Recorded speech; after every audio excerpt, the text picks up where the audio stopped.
I went over to see John of God in May this year. There was a group of 8 of us that went over. Why I went, I have absolutely no idea. I have no major physical ailment, but I was drawn. Maybe it was the name John, you know, it's a very good name. Maybe something worth going to see.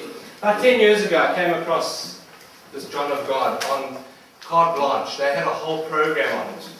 And Runa Lundman went over there. And Runa Lundman was a pretty skeptical person, I must tell you. And this trip to John of God shifted her in an amazing way. She really came out of her shell and she started accepting that maybe what she's been taught all her life about life is not true. And she then went out on the spiritual journey of transformation after experiencing the magic and the miracles that is John of God. So a few things came into my life, into my awareness, and I thought, maybe it's time to go. All I need is a few thousand rand, like 22,000 rand. And I made the decision to go, and the next day the money was there for me. Came in a magical way, but that's what happens when you make a choice that's going to point you in the right direction.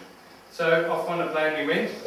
We arrived with wheelchair people and all sorts, and the casa itself is about an hour and a half's drive from Brasilia, north of Brasilia. It's a very basic town. It's like going to the middle of the Karoo. There's nothing there. There's absolutely nothing. They're very poor people. This is the casa. No extravagance has been spent on the buildings. Totally functional. Very, very functional. Very simple. I'm going to do the photographs quickly with you, and then I'm going to share some of my insights. This is the group that we went with, just a few people. The first day you go to a window which is called the translator's window, where you write down your ailment that you have, and they translate into Portuguese. Because while the entities that channel through John of God are able to speak any language in the barrier, it takes an awful lot of processing power in the brain to translate. And because of the numbers of people coming through, you've only got like a second or two in front of the map. So everything's in Portuguese to make it flow quicker. So you go there to the translator's window, and this is quite a significant part of the process in my experience, but I'll come back to that in a moment. They write it down, you then go with your piece of paper, you sit in a room, and you wait while certain rituals take place, and you become humbled. You become humbled in the presence of disease, of ailments. To see the afflictions that so many people carry with them, and to realize, sure, here I am in this body, 2 arms, 2 legs, 2 eyes, and everything working pretty well. I really was incredibly grateful to be there. Right in the front of this room, there's a stage. On the stage, there's a triangle at the back. That's a prayer focus frame. And during the stay there, you're welcome to go up to that triangle anytime, place your hands on it, put your forehead there, and pray for healing for yourself and for those around you. You can bring photographs of loved ones and put them into that prayer triangle. You can put requests to God in that prayer triangle. And every few minutes they actually empty that because they get full very quickly. And it's emptied and taken away and blessed by John of God. All the physical operations, which I'll talk about in a moment, are done on that stage, in front of everyone. They're all filmed. And if there's any medical doctors in the whole place, they stand right next to him to witness it. So there's no hocus pocus going on. No sleight of hand. That's John of God. Comes on stage as a brief introduction. They then say a prayer. He goes into trance. And one of the between 30 and 40 surgeons that work through him come into the body. And at this stage, the person going to be operated on will stand with their back to the wall. And he then turns, he takes some instruments from a tray and cuts them open, or sticks something up their nose, or whatever the operation is that's going to be performing. No anesthetic. Nothing.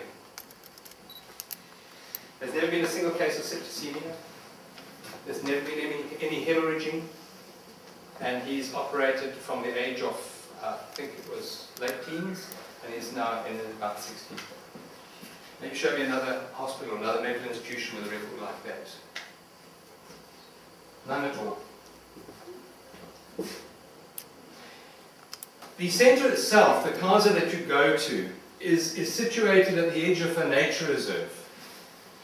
It embodies peace. It embodies an energy of meditation, of mindfulness, of gratitude. And built out here, they have a little deck called the meditation deck. People sit, you can meditate anywhere. But this deck is particularly focused on meditation. You sit there and you look down the valley. And I spent many hours sitting there meditating.